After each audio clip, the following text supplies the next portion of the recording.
Welcome back everybody, Carmen here with Fresh Cut Flower Farm. I am growing in Zone 6B here in the state of Missouri, and it is time to get started on those tender annuals. So tonight I am sowing seeds. I'm doing lemon basil, cinnamon basil, I've got some ageratum, I'm doing billy balls, let's see, I've got Celosia, pompous plume, and then I'm doing the Celosia chief mix and Gomphrena tall mix.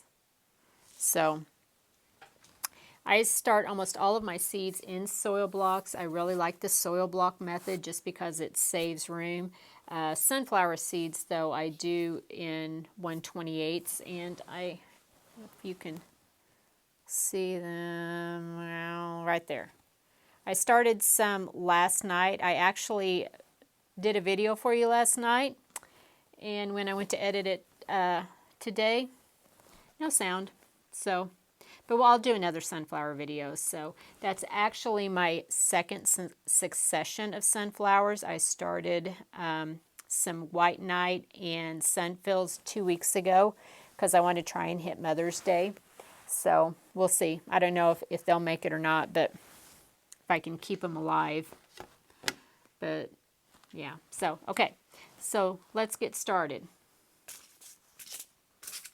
So I've got a cup of water, and I've got my toothpick. My blocks are all made and my labels are all made. This is cinnamon basil, yeah. Cinnamon basil.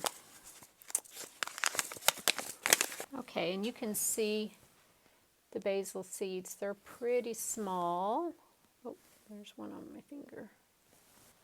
So when I am planting my seeds, I typically, the size of the seed dictates how deep I go. So if I have a small seed like this, all I'm going to do is just put it into my soil block.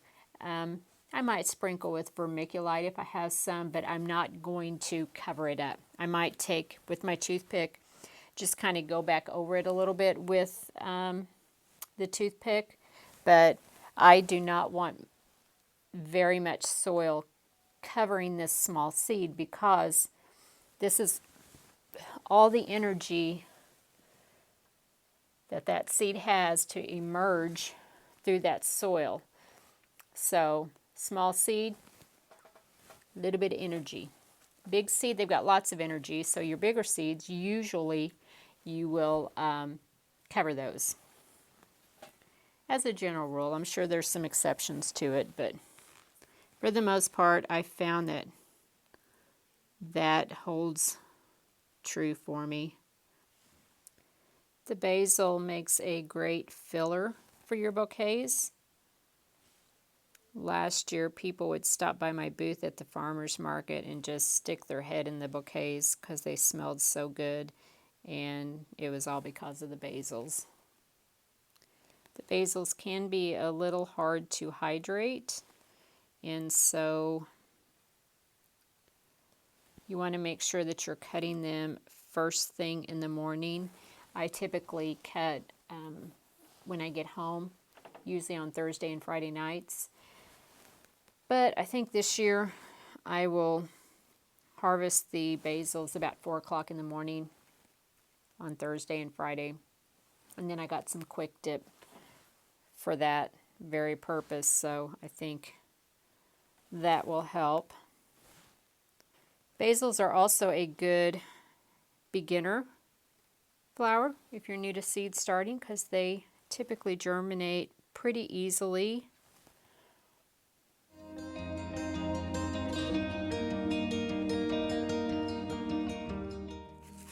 So this is the lemon basil. This is actually some seed that I had left over from last year. The smaller the seed, the more light that it will need to germinate. And you don't need grow lights to germinate. It just needs the light that's in the room. That is all the light that it needs. Lisa Mason Ziegler says that they don't really need light as much as they need oxygen. Where was I?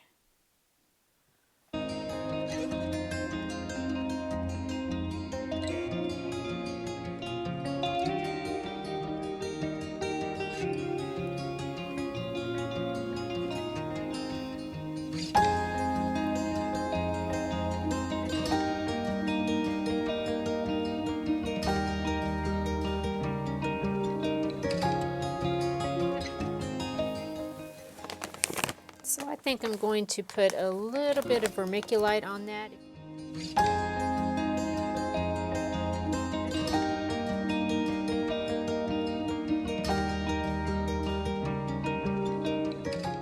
Alrighty, those are done. Next we've got the Ageratum.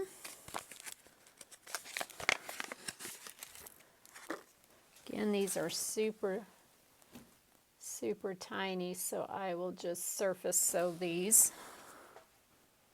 These are like dust. I grew Ageratum last year and I loved it. They make a great filler for your bouquets, and even more than the flower, I love the foliage. I would cut it sometimes before it even flowered up, and it made my bouquets look so good. Alright, now I have the Craspedia, so that's Billy Balls. This one's new to me.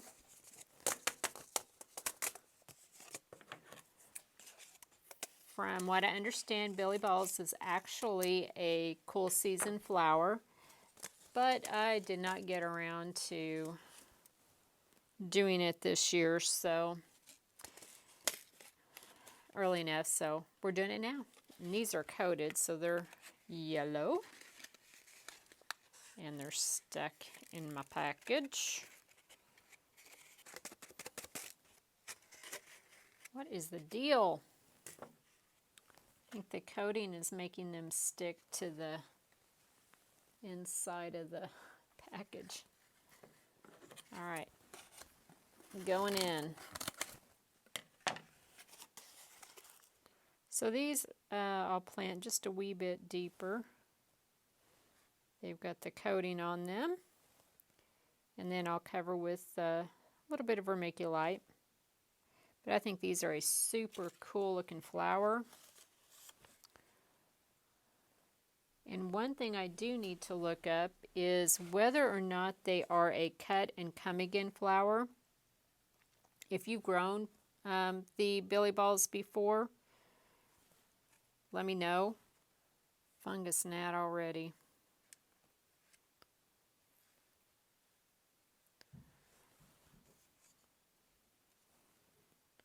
So for fungus gnats, what I do is once a week they get a I water with Natrol, and then I have the yellow sticky traps, which you can't see them, but I've got them hanging all over to catch the adult flies. The Natrol kills the larvae, and works really well. I had really good luck so far this year. You're always going to have some. I actually had very, very few gnats until I got my Lysianthus in, and they brought the gnats with them. Otherwise, I hardly even noticed any, which I had read that somewhere, that anytime you get shipments of those plugs that you can just expect to have gnats. So just fair warning. Be prepared for that. All right, Billy Balls are done. You can see all the little yellow seeds there. Give them a little bit of vermiculite on top.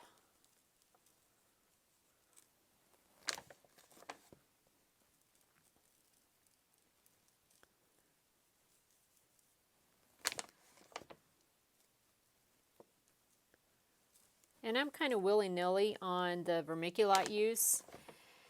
I probably can't really give you a good explanation of why I use it when I use it, except that maybe I just feel like the seed needs some covering on it, but I don't want the heaviness of the soil. I want something that is more lightweight.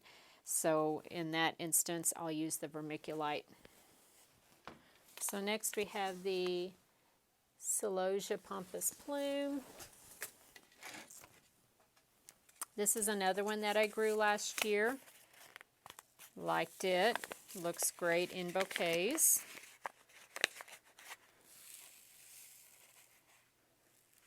But I know you want to make sure that you're harvesting it before it sets seed. And honestly, I'm still trying to figure out exactly when that point is, because sometimes it's hard to tell when you're out there cutting. I think it's just one of those things that the more you cut, the more you will be aware, be in tune to when it is setting seed. And these are really small seeds as well. And so these I'm just going to just kind of push them into the soil block. And that's it. I probably won't even put vermiculite on these. Last year I had started some seeds of the Celosia, and I noticed that they started getting blooms on them when they were just a few inches tall. And I've learned that that means that they're stressed in in some way. I think they just needed planted out, and I couldn't get them out because I was just busy. It was the middle of summer. These were some successions that I had started. And the Celosia, you can maybe pinch half and leave half of them unpinched if you want. They are a cut and come again flower. Okay, so now I've got the Gomphrena tall mix. And if you've never planted Gomphrena before, a little goes a long way. So, and they're kind of a pain to harvest because they get all tangled up because they're so wiry, but they really do add a lot to a bouquet. I should not be drinking that at 9 o'clock at night. But I like keep taking them with me. Well, I like putting them in a bouquet, but I like taking them with me to the farmer's market, and I'll give them to the little kids, and the kids just love that. So, all right, so here's what those seeds look like. And so these, since they're a little bit bigger, I will push them a little more down into the soil block, and I will cover them with some vermiculite. And I have had these in the past. I had planted some out in my landscape several years ago, and they dropped seed everywhere, and they came back. And I know they're not considered a cool season annual or a cold hardy annual, but not a lot of them, but some of them came back, which shocked me. All right, now we have the Celosia Chief Mix. This is also another one that I grew last year. Really liked it. It was always an attention getter. The Celosia cristata, that's the brain looking one. And the colors in the Chief Mix are gorgeous. Don't tell me this is all I have. No. See how far this gets me, and then we'll go digging. Found some. Yes.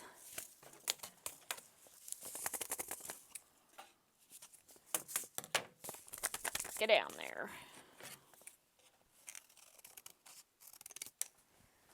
I always feel like it's a small miracle if I'm prepared for something or have extra.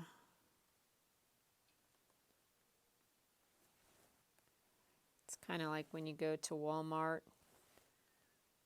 to get 5 things and you come out with 20 things and everything except for the 5 things you went in for. Yeah, that's me. Okay. Chief mix is done. All right, so that is all that I am going to be starting tonight. I've got all of them on heat mats, and all of those I will succession plant. So if you're wondering about my calendar, I just have just a desktop notebook here, and let's see, so like today, oh, I forgot to start my straw flower. Dang it, I should have read my notes. Okay, so I'll probably do that this weekend. But at the beginning of the year, I just go through and plan out all of my successions.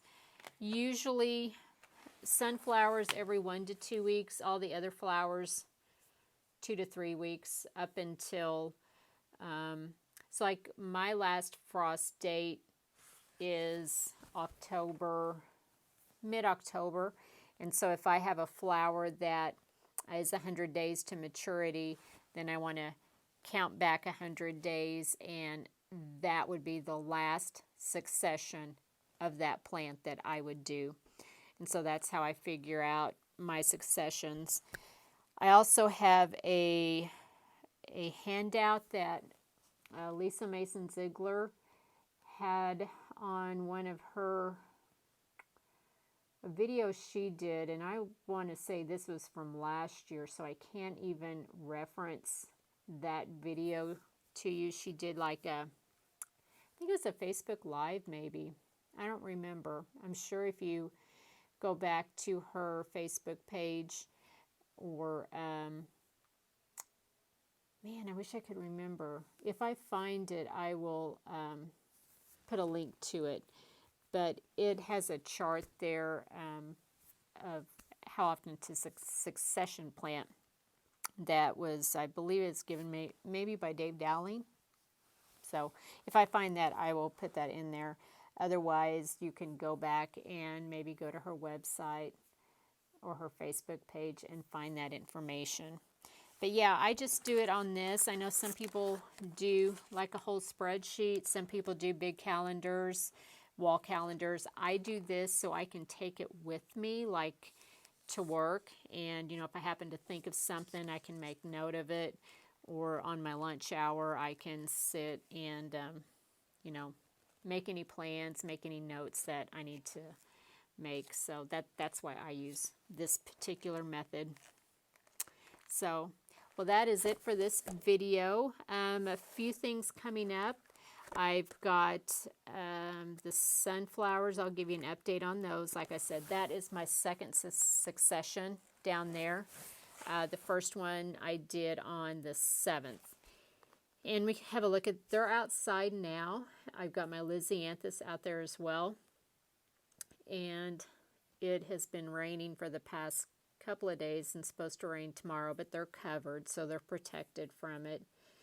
And I've got some more beds that I'm going to be prepping, so I'll take you along for that. I've got a video that I'm working on of I'm planting out all of my cold hardy annuals, and so I'm thinking about just doing a kind of just a quiet video, just me planting, no music, no nothing. Something that you can listen to if you're sitting in your office and you're just wanting to be outside and hear the sounds of nature, the sounds of the moo, or the sounds of the cows mooing. Just kind of a peaceful little video. So I might do something like that. And what else? Oh, the grandbaby rose garden. That's going to be taking shape in the next couple of weeks. So I'll do a video on that one as well. And yeah, there's more seed starting to do, more planting to do. Things just start rolling about this time of year. So that's it for this video, guys. Thank you all for watching, and we will see you in the next one. Bye.